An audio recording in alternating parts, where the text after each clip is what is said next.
Bueno, estudiantes, vamos a continuar con los espacios teóricos en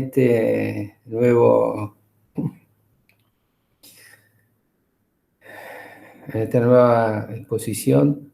Lo que voy a realizar va a ser un recorrido un poco por las lógicas, que es lo que venimos trabajando. Ya trabajamos la lógica binaria, referenciamos la lógica binaria simple de la lógica binaria compleja, referenciamos el tríptico y vamos a seguir trabajándolo durante el segundo cuatrimestre porque el tríptico hace referencia al psicoanálisis en la figura de Freud.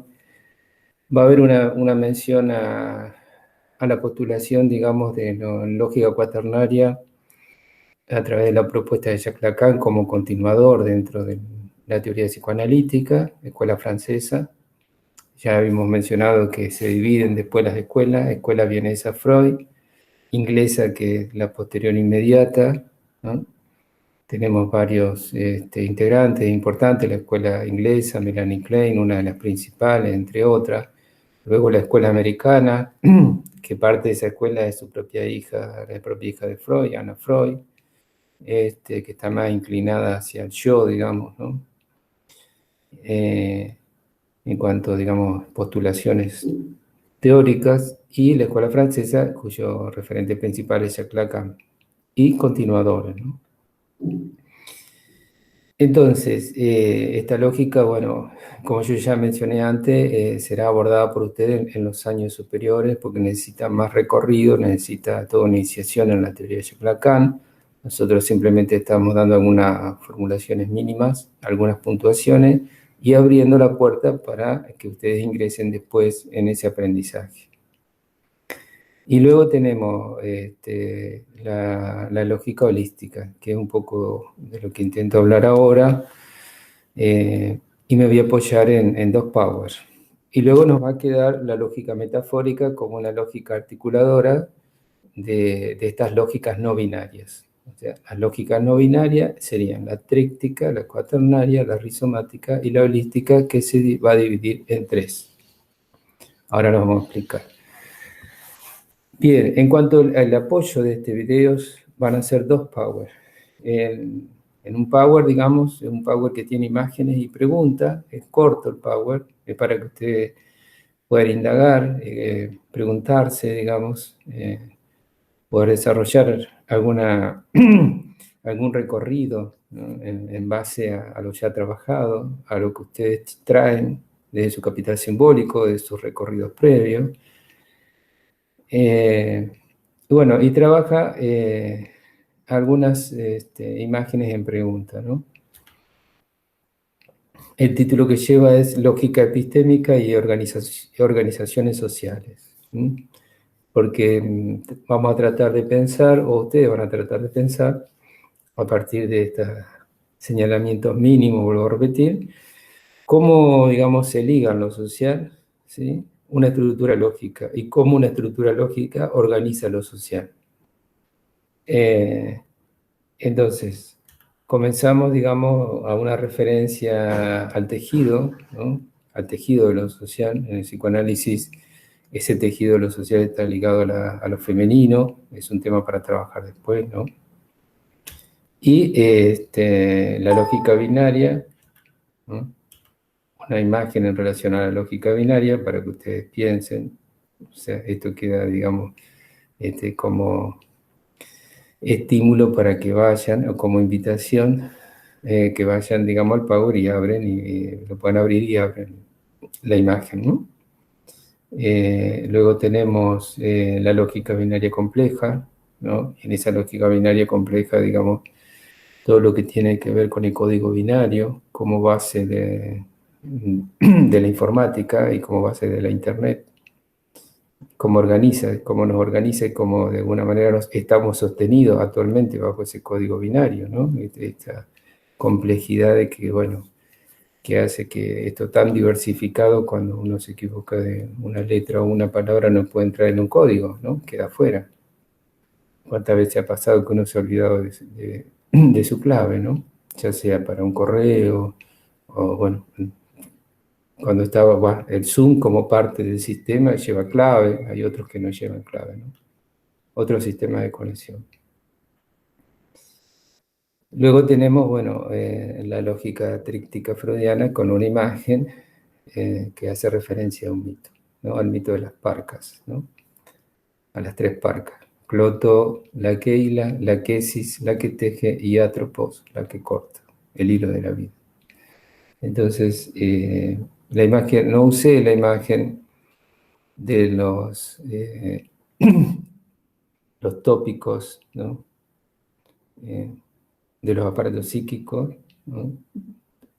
Sino que preferí usar esta imagen, ¿no? De este tríptico que organiza lo social, ¿no? Ya que acá de alguna manera se pone en juego la pulsión de vida y la pulsión de muerte, ¿no? Acá tenemos el tríptico de Eros, Thanatos, Physis, Logos, entre otros posibles. Tenemos una imagen de un trébol, el trébol de 4 hojas, ¿no? Que permite pensar la lógica cuaternaria, porque es un trébol que tiene un círculo y movimiento circular, ¿no? De rotación, y ahí es donde se piensan en los registros, ¿no? El anudamiento de los 3 registros más 1, ¿no? Y el movimiento, digamos, de la constitución subjetiva a partir de esos registros, que será tema posterior de su formación, digamos, esta cuestión, digamos, de la rotación en círculo en los 4 discursos. En cada discurso tiene 4 elementos, ¿no? Los discursos que desarrolla Lacan, el discurso universitario, el del amo, el discurso histérico, el discurso analista, ¿no? Después hay un quinto que agrega, que es el discurso capitalista, ¿no? Pero la estructura siempre es de 4 elementos que rotan, ¿no? Hay una rotación, o sea, son 4 elementos. A partir de esa rotación se forman 4 discursos. Después hay una variante del discurso del amo en las postulaciones finales de Jacques Lacan, que es el discurso capitalista. Luego la lógica rizomática, ¿no? Imágenes, ¿no? De rizoma. Y luego la lógica holística. En la lógica holística, que es el tema de alguna manera para pensar, tenemos la lógica gnóstica, ¿no? La mística y la mixta. La gnóstica, digamos, una de las vías posibles de esa lógica gnóstica o la propuesta es la Kabbalah, que nosotros la tratamos de trabajar o abordar en los talleres de lectura y escritura a través de Borges, y en un cuento en especial el Aleph. Acá tienen señalado el Aleph, digamos, ¿no? Como el Aleph, digamos, está compuesto por 2 yud y una bat, ¿no? Está compuesta por una letra que se repite, que representa el mundo, una que la cruza, ¿sí? La bat, y la otra yud que representa el cielo. Entre las 3, digamos, hay una geometría, o sea, un número, la suma de un número, ya que la yud representa el 10, ¿no? Serían 10 y 10, y la bat que la atraviesa representa el 6 y representaría el total, haría un total de 26. Y 26 es el número que representa el alfabeto, y todo el alfabeto como unidad es la divinidad, o sea, es el número que representa la divinidad. Ahí tienen ustedes toda una argumentación, digamos, de cómo las partes forman un todo, ¿no? Porque lo holístico en griego, es todo. Entonces, cuando se habla de holística es cómo, digamos, nosotros podemos coordinar diferentes elementos que están interrelacionados entre sí para lograr una totalidad. Entonces, esta es la vía gnóstica. Luego la vía mística, ¿no? Tiene una imagen para pensarlo. Ya sea en tradición judeo-cristiana, se puede pensar en otras culturas, ¿no? Porque llevarlo a la cultura, cada cultura tiene una propuesta holística en relación de cómo acceder a ese todo. Si es a través de lo sagrado, ahí tenemos lo místico, entonces cada cultura, digamos, tiene su religión que hace referencia a su propuesta. O también está, digamos, señalada lo que es la holística, pensada en los pueblos originarios. En los pueblos originarios de diferentes culturas, de diferentes sociedades, acceder a esa divinidad no está en otro mundo, no está en un cielo, sino que pertenece al mundo, ¿no? Está ligado, digamos, al mundo, y habita, digamos, en diferentes plantas. Entonces las plantas son la puerta de acceso a la divinidad, es la carne de los dioses, ¿no? O la sangre de los dioses, depende, ¿no? Si es el jugo que se toma, si se mastica, digamos, la pulpa. Entonces tenemos que hay ciertas plantas que se llaman maestras, ¿no? Como la ayahuasca, el peyote, el San Pedro, es decir, diferentes culturas tienen sus plantas que a través de un ritual permiten acceder, digamos, a ese diálogo, a ese encuentro con la divinidad. Esa experiencia, digamos, de una ontejidad enteógenas, ¿no? Es decir, hay algo de lo divino en lo corporal, que uno ingresa de esa manera. Las vías de ingreso hacia la unión, digamos, los judeos-cristianos con esa divinidad son otras. La oración, el ayuno, incluso el flagelo, ¿no? Son diferentes vías. Y la mixta, que también es la que nos interesa particularmente, es la que conjuga las dos anteriores. O sea, conjuga la gnóstica porque demanda una hermenéutica, ¿sí? Una exégesis y una heurística, mencionamos este tríptico, y también porque está remitiendo a algo del orden de lo sagrado, ¿no? Entonces ahí ubicamos el mito. El mito hace conjugar las dos anteriores. Y la que articula esa conjugación es la metáfora. Por eso después necesitamos trabajar la lógica metafórica para poder descubrir este articulador, ¿no? De una manera hermenéutica, heurística y desde la exégesis, ¿no? Desde la interpretación, la explicación, la traducción, la invención, la creación, ¿sí? Y también en relación a esto, digamos, que aparece como no reconocido sensiblemente, vamos a decirlo de esa manera, ¿no? Porque ahí vamos a pensar en el inconsciente nosotros, ¿no? Esa percepción conciencia exterior no lo registra totalmente. Entonces, ese es un power que tiene esa posibilidad. Y luego tenemos, digamos, otro power que es más de apoyo simbólico, que nos remite como primera imagen al pensador, la escultura del pensador de Rodin. Y en este power vamos a encontrar la explicación nuevamente, digamos, hay una repetición para que ustedes afirmen, digamos, ciertos saberes de la lógica binaria simple. Bueno, esta referencia ya trabajada sobre Aristóteles, ya expuesta sobre lo verdadero y lo falso, la lógica binaria compleja, y el callo quedó en deuda con ustedes porque después voy a realizar un teórico sobre un pensador en especial, un filósofo y sociólogo, Erga Morin, porque bueno, él tiene la teoría de la complejidad y que tengo que, digamos, dar cuenta de por qué yo lo ubico particularmente en la lógica binaria compleja, ¿no? Y no lo ubico en otro lugar. Sucede, digamos, que con esta teoría de la complejidad generalmente se toma un concepto de un autor, es bastante común que se tome un concepto de un autor, se ponga de moda, es decir, lo que haya una aceptación en la comunidad científica, diría Thomas Kuhn. Si Thomas Kuhn, digamos, plantea de que, bueno, que hay determinadas características que una comunidad la toma y la apropia y la promueve como verdadera y como universal.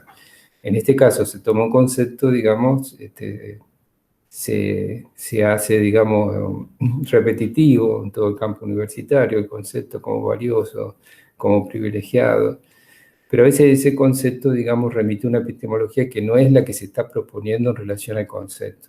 ¿Y esto por qué sucede? Sucede, digamos, porque son muy pocos, digamos, quienes se ponen a leer, a indagar la obra del autor, es decir, leer los diferentes textos del autor.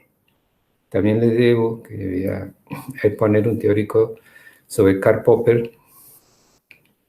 Y bueno, yo en el trabajo de Karl Popper, así como en el trabajo de Gamorin, leí las producciones, los libros que ellos publicaron. Es decir, porque quería indagar y me corresponde, digamos, como una seriedad intelectual, indagar, digamos, la epistemología del autor, y para eso no quería las producciones, porque a veces un autor modifica de una producción en un tiempo a otra, modifica, digamos, su propuesta, y a veces la mantiene, a veces cambia, digamos, su epistema, a veces no. Entonces, Edgar Morin, entonces, después vamos a profundizar el autor, amerita eso, también vamos a trabajar Karl Popper, ya que de alguna manera el padre de la epistemología moderna es Karl Popper. Vamos a explicar por qué, vamos a hacer la diferencia, la interpretación, digamos, lo vamos a ligar al psicoanálisis, porque es tan importante Karl Popper. Pero bueno, lo dejo estas explicaciones para otra instancia posterior. Y luego tenemos esta relación, digamos, entre objeto, sujeto y método, que voy a volver a mencionarla, si ya la trabajamos, pero bueno, me transmiten, digamos, de que hay dificultad para entender este tríptico, entonces me pidieron que vuelva a hablar de él. Sobre todo, digamos, cuando ingresamos ahora en la lógica tríptica. Siguiendo la lógica binaria, digamos, si hacemos el lazo con la... Voy a hacer una pausa acá y ya vuelvo a explicar esto que estoy enunciando. Siguiendo con la lógica binaria, si hacemos un señalamiento filosófico, encontramos, digamos, en la tradición filosófica a Descartes y el método, que ya lo habíamos mencionado, el método en Descartes. Ese método en Descartes tiene 4 reglas: la evidencia, el análisis, la síntesis y la enumeración. Y es la estructura de lo que es el método científico a posteriori en la modernidad. Y todavía se mantiene, con modificaciones, por supuesto.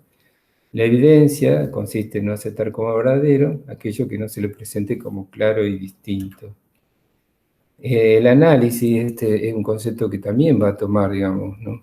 El psicoanálisis, ¿no? Por eso es psicoanalítico, ¿no? Esto de analítico implica esto del análisis. Y para ese análisis, la referencia de dividir en partes, ¿no? Dividir en partes y después ahí, digamos, el método deductivo, ¿no? Y el método inductivo, los dos se ponen en juego. Poder ir de lo particular a lo general y de lo general volver a lo particular. Y la síntesis consiste en ordenar, ¿no? Producir un orden, digamos, pasando de lo más simple hasta lo más complejo.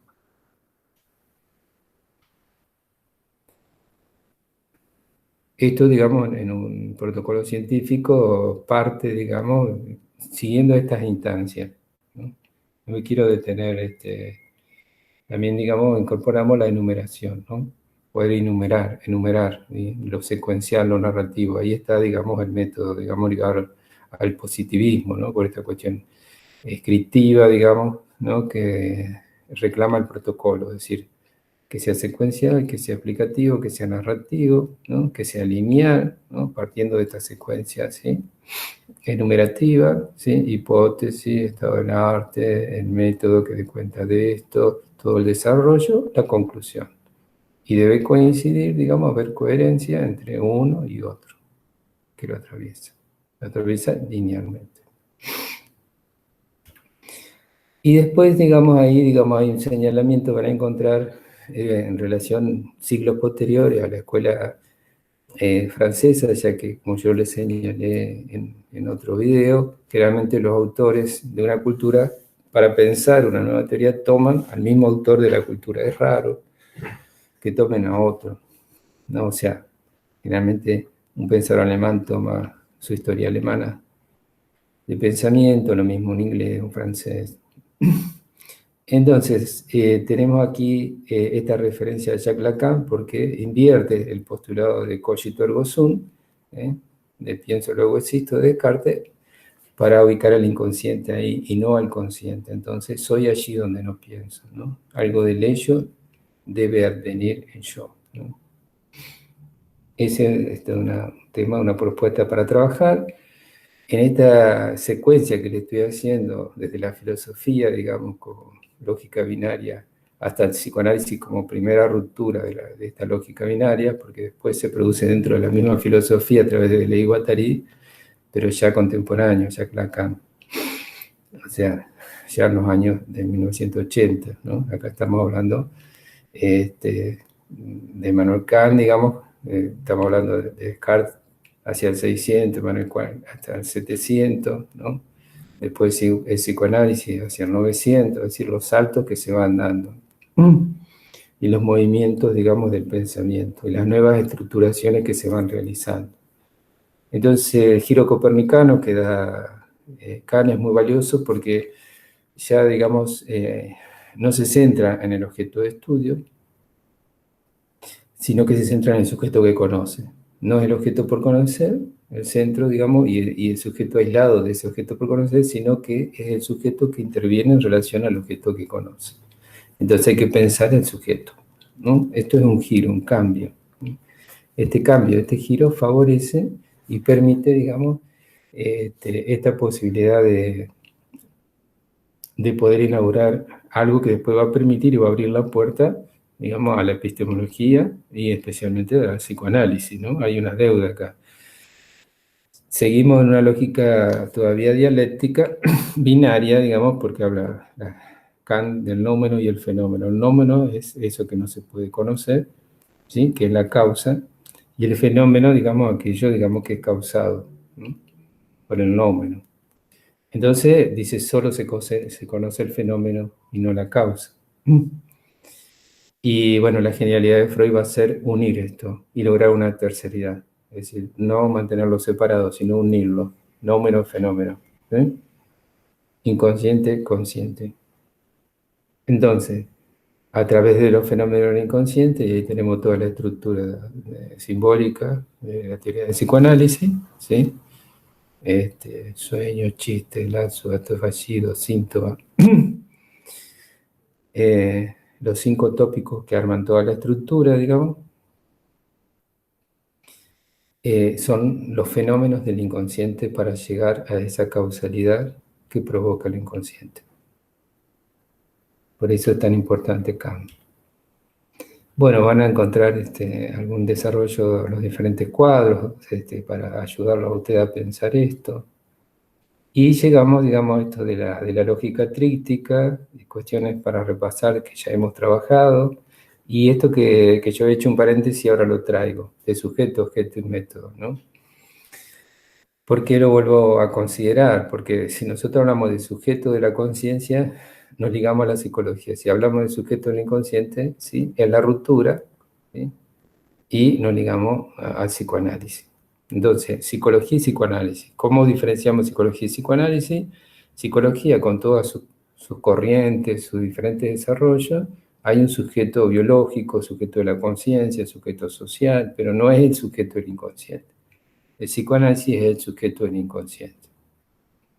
Ahora bien, hasta ahí vamos, primer momento. Segundo momento, ese sujeto del inconsciente es el que nosotros estamos postulando para trabajar los trípticos, porque si no, no podemos acceder a los trípticos, necesitamos 3. Si nos quedamos con el 2, bueno, es simple o es complejo, pero entramos en otra trama. En la filosofía, entramos en antropología cultural, la sociología, digamos, entramos en otras posibilidades, ¿sí? Que son otras variantes, que también pueden ser complejas, como lógica compleja, pero no es la propuesta ni el interés de esta cátedra en particular, porque lo que nos interesa es descubrir, digamos, cuáles son los principios epistémicos que podemos apoyarnos para pensar las diferencias, en este caso la diferencia entre psicología, psicoanálisis, dentro del mismo psicoanálisis, llevarlo a lo social, que por eso el otro power es para pensar lo sexual, en lo social, y dije sexual porque en adelante, digamos, también señalo cómo organiza la sexuación,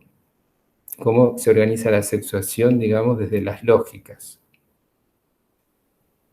Entonces, el sujeto, digamos, y para acá vuelvo a señalar el tema de la pulsión, porque es el sujeto, digamos, en relación de la pulsión y el objeto en relación de la pulsión. Entonces, cuando hablamos de objeto, ¿sí? No es un término, ya lo dije, despectivo, no se habla de esta relación de la objetivación del otro, ¿sí? Como un discurso, digamos, que se liga a un discurso del orden social, digamos, que hace referencia a tipos de relaciones. Está bien, cada uno puede tomar eh, desde su función libertaria las propuestas y asumirlas en lo social y en lo ideológico las que quieran. No hay objeción, no hay ninguna referencia de valores en relación a esto, de mejor o peor, no. Cada uno toma, digamos, desde lo social en relación de lo que el sujeto considera en su singularidad como pertinente, valioso, como forma de relación, de inclusión, de reconocimiento del otro. Bien, eso es en ese campo, digamos, ¿no? Vamos a distinguir los campos. Acá lo que estamos tratando de entender es qué es lo que la teoría, ¿sí? Desarrolla para poder pensar, ¿no? Sobre todo esto de la singularidad y después, bueno, pensar lo social desde esa estructura. Entonces tenemos que el objeto se entiende como lo más variable de la pulsión, es lo más variable de la pulsión, o sea, cualquier, digamos, instancia, y esto se va a ligar al complejo de Edipo, por eso es tan importante el complejo de Edipo, porque el complejo de Edipo, tanto para la línea freudiana como para la línea francesa, que va a respetar estos dos principios que desarrolla Freud, es a partir de la identificación y la elección de objeto, ¿no? Entonces, este es el objeto de amor y deseo. Y no es un término despectivo, desvalorativo, digamos, imaginario en términos, digamos, de las construcciones imaginarias de lo social. No. Es un término técnico que ayuda, digamos, este, a señalar una forma, ¿sí? En cómo el sujeto se va a instalar algo del placer, del displacer, o de la búsqueda, más allá del principio de placer, si sería Freud, o del goce, si sería Jacques Lacan.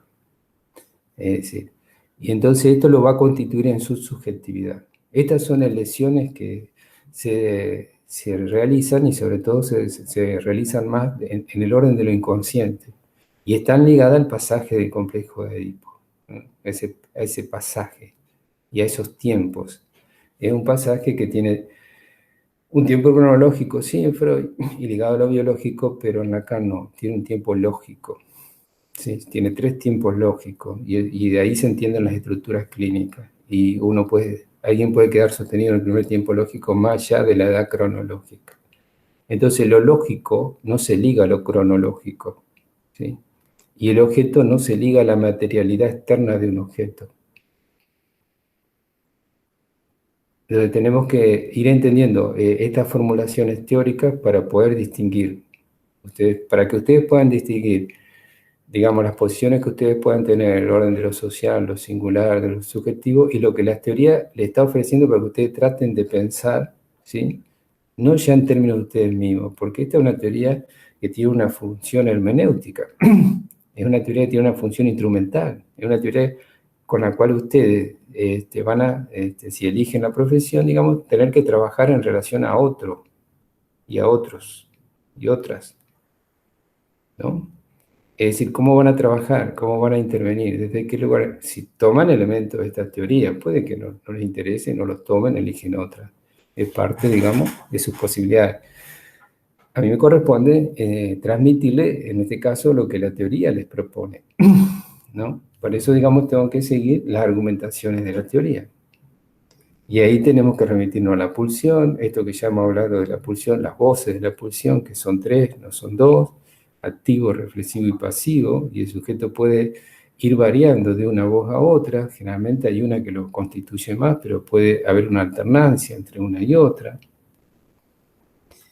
Y bueno, luego tenemos la lógica cuaternaria que se hace más compleja, digamos, de la cual, digamos, hay algunos señalamientos, pero lo dejo abierto, la rizomática que ya lo estuvimos trabajando, y cómo se da esta relación, este tríptico, y cómo cada uno de estos trípticos lleva a un modo de sexuación.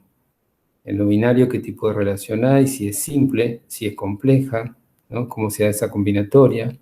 En lo rizomático, cómo se lee, digamos, cómo se lee en las categorías del rizoma, en la relación de una subjetividad o de un contexto social como organización o de una propuesta de sexuación o de ideal de sexualidad, digamos, para una cultura o para un momento histórico. No es lo mismo este momento que hace décadas anteriores o siglos anteriores o, digamos, en otra cultura, en el mismo tiempo pero en otra cultura, ¿no? Es decir, puede que esta lógica, digamos, sea una forma de propuesta, digamos, ¿no? Y ahí hay que pensar los conceptos de la lógica, cómo se da la conexión, la heterogeneidad, la multiplicidad de la segmentación, digamos, la ruptura, la cartografía. ya que, digamos, está en diálogo rizoma, pero no acepta, digamos, la estructuración, digamos, que como posibilidad de sexuación del psicoanálisis. Bueno, ahí lo van a leer en el Power, digamos, algunos señalamientos, ¿no? Hasta llegar a la lógica holística, ¿no? Entonces, la lógica holística también tiene una forma de sexuación, ¿sí? En relación a esta propuesta, ¿no? De articulación. Una forma, digamos, del encuentro, ya ahí hablamos más en relación al goce, en relación, digamos, con un todo. Ese todo puede ser un todo racional, un tema interesante porque Freud lo trabaja en un artículo sobre Leonardo da Vinci, y ahí nuevamente aparece el destino esto de la pulsión de saber en una sublimación, ¿no? Como privilegio, donde el objeto es el conocimiento, ven, ya estamos hablando de objetos, ¿no? Y hay un objeto, digamos, que es total y es el conocimiento, digamos, ya que Leonardo no lo recorta, no lo recorta como en los tiempos actuales uno recorta y elige una carrera, ¿sí? Un saber en relación a esa carrera, medicina, psicología, ingeniería, no. Leonardo, digamos, es total. Él quiere el saber, digamos, de todos los campos, articulándolos unos con otros. Algo que en la modernidad era posible en cuanto a esto, si vemos, volvemos al Fausto, ¿no? En relación que Fausto también está, hay algo de esto en juego en el Fausto, ¿no? Aunque fracasa, pero bueno, hay un intento. Esto en cuanto a lo holístico. A lo místico, bueno, esa unión con la divinidad. Sería el goce místico. ¿El goce de la mística o el místico? ¿Cómo es este goce? ¿De qué se trata? ¿No? Este goce donde la unión es con la divinidad. No hay una unión, digamos, con alguien humano, sino que es directamente con lo divino. Por eso se sustrae del mundo. Está sustraído del mundo, está tomado por esa unión total con la divinidad. En cada cultura los modos son diferentes de esa holística, mística. Y la holística del mito, que sería la que une las dos, la mixta, tiene un poco cada uno. En esa está el ritual. El ritual, digamos, como necesariamente donde la unión es con alguien que representa la divinidad o está en una relación con lo divino. O lo divino tiene que ver, digamos, bueno, con algo que permite, o hay una vía que permite el acceso, y embarga el término sexo y sexo, a la divinidad. Ahí podemos poner un ejemplo de la cultura hindú, la sexualidad tántrica, ¿no? Como una posibilidad, digamos, donde hay algo de esta sexualidad que no solo es genital, digamos, que permite, digamos, una experiencia más allá de la relación humana, una experiencia en este campo, ¿no? De lo que sería el goce, pero ahí en términos de lo divino, de la divinidad. Pero se necesita un ritual, siempre es ligado a los rituales, ¿no? Bueno, esto es un pantallazo, digamos, así un recorrido, puntuando, digamos, con la lógica holística no creo que tenga ningún problema porque es sencilla, es la unión con el todo, es buscar, digamos, una integración de las diferentes partes, ¿no? Y que se pueda hacer, digamos, de esas tres maneras, gnóstica, mística y a través del mito. La mística la dejamos de lado porque se liga, digamos, al orden de la certeza, ¿sí? De la creencia y de la certeza. Esto no quita que si alguien está en ese campo le sea propio para él, pero nosotros la dejamos de lado como posibilidad porque necesitamos pensarla racionalmente. La gnóstica es puramente racional, digamos, y nos exige, digamos, una exclusión total a la racionalidad, y, lo cual dejaría de lado lo inconsciente, como esa posibilidad, digamos, de que intervenga algo, dicho en término irónico por Jacques Lacan, esto de que el inconsciente es divino, ¿no? Algo, digamos, que está más allá, digamos, del tiempo y el espacio cronológico y de los objetos materiales, ¿no? Este concepto de filogénesis, esto que se traslada en el tiempo, este deseo que atraviesa los cuerpos, que atraviesa el tiempo, que se actualiza en las nuevas generaciones, que puede ser incluso deconstruido actualmente, ¿no? Una teoría que se apoya en el lenguaje es deconstruido, ¿no? ¿Y qué sucede con eso? Entonces, elegimos la vía intermedia, ¿no? Elegimos el camino intermedio. Y ahí la metáfora. Así que ese será el próximo tema, de la vía intermedia y de la metáfora, porque la metáfora como articulador de las lógicas.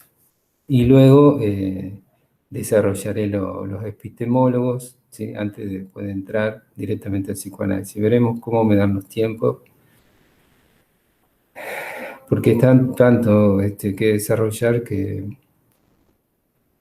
a veces uno entra en la cierta incertidumbre de decir, bueno, ¿cómo continúo? Debido a que no puedo avanzar tan rápido, estamos en un primer año, es una iniciación, son conceptos nuevos, hay que hacer ruptura, hay que dar tiempo para que sean, digamos, tomados, pensados, incorporados, para que haya algo de la pasión del ser ligado al amor y no al odio y la ignorancia, que ya las trabajamos, sino que haya algo, digamos, de la apropiación, en esto de que ya hablamos del acto de transmisión, para que sea posible el acto de transmisión, como una posibilidad de relación entre ustedes y la cátedra en general, ¿no? Todos los que estamos participando y estamos trabajando juntos, incluido el taller de lectura y escritura.